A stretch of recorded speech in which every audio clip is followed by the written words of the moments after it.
पण चालू राहतोय। असं जगात कुठल्याही देशाला न पडलेलं असं स्पर्धेचं एक महत्त्वाचं अंग भारतीय माणसाला सापडलेलं आहे असं माझ्या लक्षात आलं। आणि म्हणून मी 86-96 साली शेतकऱ्यांनो सावधान नावाचं पहिलं पुस्तक लिहिलं। आणि माझी इच्छा ही होती की भांडण कमी व्हायला पाहिजे आणि ती ज्ञानाच्या आधारे व्हायला पाहिजे। परंतु आज असं परिस्थिती दिसत नाही। प्रचंड बदल होत आहेत समाजामध्ये आणि ते बदल एवढ्या क्षेत्रात दिसत आहेत। परवा दिवशी मी सांगलीचा जेल तपासायला गेलो।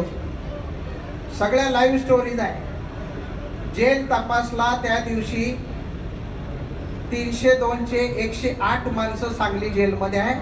पण सगळ्यात वाईट म्हणजे 14 स्त्रियांनी मर्डर केल्या अशा 14 स्त्रियां मला बघायला मिळाल्या आहे। काय बदलत आहे?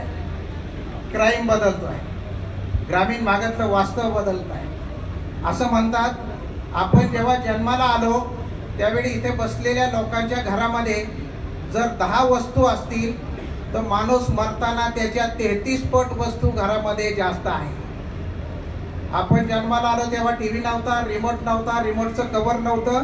अशा जर वस्तूंची मोजणी केली 33 पट जास्त वस्तू निर्माण होत आहेत। त्याचं साहित्यामध्ये प्रतिबिंब येणारच आहे त्या काळामध्ये। परंतु भाषा बदलतीये, वास्तव बदलते, संस्कृती बदलतीये। संस्कृतीचे बदलाची तर अनेक उदाहरणं मला सांगता येईल। देवाचं पॉवर ऑफ अटर्नी बघितलेला मी माणूस आहे।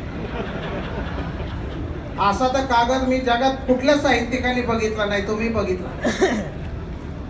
नाशिकमध्ये असताना एक शेतकरी म्हणला, साहेब तुम्ही पुस्तकं फार लिहिली जमिनीच्या कायद्यावर, तुमच्याकडे देवाच्या सहीचा कागद आहे का? म्हटलं नाही, माझ्याकडे आहे।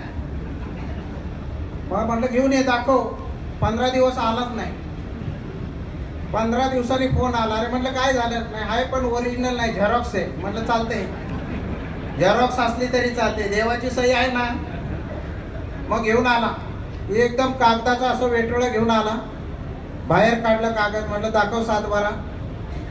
जमीन देवाची, देवाचं नाव भैरवा देव प्रसन्न आणि त्या कागदावर सही गुरुवाची। अरे मी म्हणलं ही गुरुवाची सही आहे, मग आपलं डीलिंग कुणाबरोबर? गुरुवाबरोबर तर आहे। म्हणलं ॲडव्हान्स कुणाला दिलाय? म्हणलं मग तू मला म्हणला होता ना देवाची। देव कुठं असतो काय साहेब? म्हणून 21व्या शतकामध्ये आता गुरव हाच नवा देव आहे आणि तिथून आता साहित्याला बदलायला सुरुवात होणार आहे। आणि मग काय काय बदललंय? बोली भाषा बदलली आहे, शासकीय भाषा बदलली आहे। मुख्यमंत्र्यांकडे मी होतो, काय काय करावं लागतं ते तुम्हाला जर सांगितलं तर एक 10 तास बोलता येईल असं परिस्थिती आहे। आमदारांचं वर्तन, आमदारांचे जनतेकडे बघायचा दृष्टिकोन सगळ्यामध्ये बदल झाला आहे। दलित साहित्य हे मी कडून आम्हीकडे जाणार आहे असं आपण म्हणतो। म्हणजे एकदा माझ्यावर झालेला अन्याय असं लिहून सुरुवात, आत्मचरित्रात्मक सुरुवात झाली। आता आम्हीकडे चाललो आहोत। आता आमदारांचा दृष्टिकोन मी तुम्हाला सांगतो। दलित वस्तीला पैसे द्यायचे का म्हटलं तर एक मोठ्या रस्त्याला पैसे द्यायचे असा दृष्टिकोन आहे। तिकडे आदिवासी आमदार आहेत। आदिवासींच्या बद्दल मी आदिवासींमध्ये पण बराच काळ होतो ठाण्यामध्ये। काय बदल, कसा बदल होतोय बघा। एकदा एका आदिवासी लीडरचं बरोबर मी एका कार्यक्रमात होतो।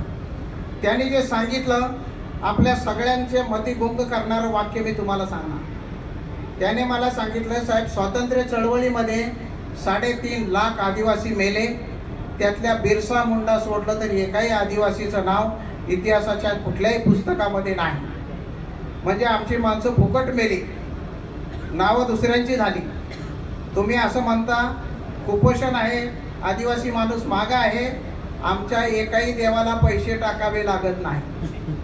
आदिवासीचा देव उघडा माळरानावर ठेवलेला, त्याला पैसे टाकावे लागत नाही। तुमच्या शिकलेल्या माणसाला पैसे टाकावे लागतात, त्याला ॲडमिशन, त्याला रांगा। आमच्या देवाला रांग नाही। लिव्ह इन रिलेशनशिप आलं, सुप्रीम कोर्टाने सांगितलं दोघं नवरा बायको म्हणून राहिले तर त्यांचं लग्न झाले असे समजा। आदिवासींमध्ये ही प्रथा होऊन सुरू होऊन हजारो वर्ष झाली आहे। म्हणजे मांडीवर मूल घेऊन लग्न करणारी शेकडो लग्न मी नाशिकमध्ये बघितली आहे। ते म्हणतात तुम्ही मॉडर्न लोक आम्हाला काय शिकवता, तुमच्यापेक्षा 1000 वर्ष आम्ही पुढे आहोत। असं एकीकडे टोक आहे। दुसरीकडे ग्रामीण भागाचं चित्र एवढं बदलत चाललं आहे. मी कलेक्टर म्हणून जॉईन झालो सांगली, दुसऱ्या मिनिटाला एक माणूस आला, काय अर्ज घेऊन आलाय बघा, निवडणुकीत पडलेला सरपंच, गावातल्या पाणी पुरवठा योजनेमध्ये कोट्यवधी रुपयाचा भ्रष्टाचार झाला आहे, त्याची चौकशी करावी. आणि गावाचं उत्पन्न किती? 4,000 रुपये. ज्या गावाचं उत्पन्न 4,000 आहे त्याचा कोट्यवधीचा भ्रष्टाचार कसा होतो?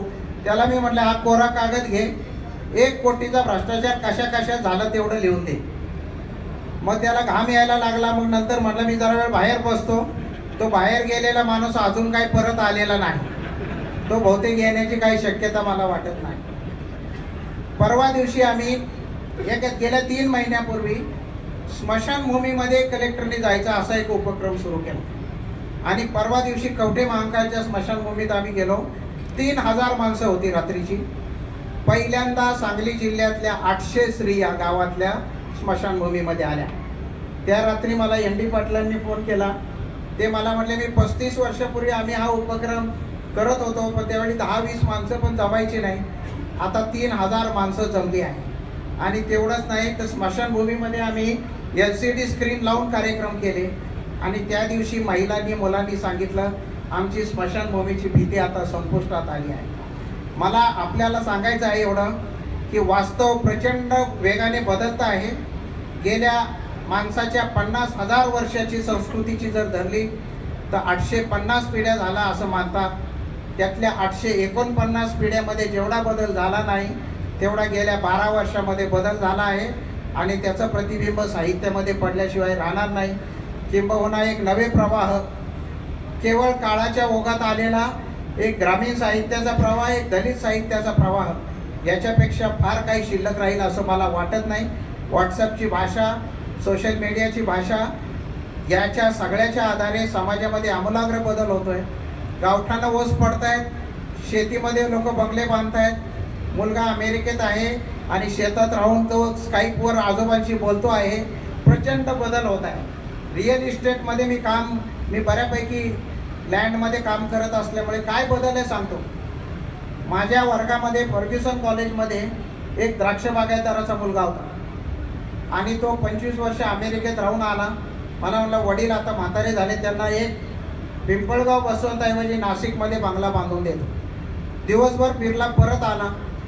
मला म्हटलं 5,500 रुपये चौरस फुटाचा दर आहे. याचे 1,10,00,000 रुपये होता. त्या 3 खोल्याच्या बंगल्याच्या पैशामध्ये मला शिकागोमध्ये 35 खोल्यांचा बंगला, 10 एकर जमीन आणि स्विमिंग टँक मिळते. मी काय करू सांगा. म्हणजे आपण ज्याला लहानपणी विचार केला नव्हता, जगातल्या अनेक देशांमध्ये आता मराठी माणसं जातील. मराठी साहित्य संमेलन सुद्धा कदाचित आपल्याला बाहेर सुद्धा घ्यावं लागेल अशी परिस्थिती आता निर्माण होती आहे. त्यामुळे जे काय बदलतंय ते लार्जली त्यांनी सांगितलं तसं सकारात्मक आहे आणि त्याचा बदल नव्या पिढीपर्यंत नक्की होईल. ब्रिटिशांनी एकेकाळी असं म्हटलं होतं की भारतीय ग्रामीण समाज हा ब्लॅकमेलिंगवर आधारलेला आहे. म्हणजे कुठलीच गोष्ट सरळ नाही. एखाद्या शेतकऱ्याने दुसऱ्या शेतकऱ्याला कंदील जर मागितला, कंदील द्या, तर तो म्हणतो कंदील घेऊन जा पण त्याच्यात रॉकेल टाक. ट्रॅक्टर घेऊन जा पण त्याचे टायर बदलून दे.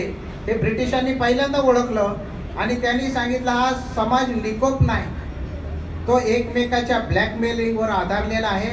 आता हे ब्लॅकमेलिंगचे धागे तुटायला लागल्यामुळे बदल होत आहेत आणि ते बदल चांगले असतील अशी आशा करूया. धन्यवाद.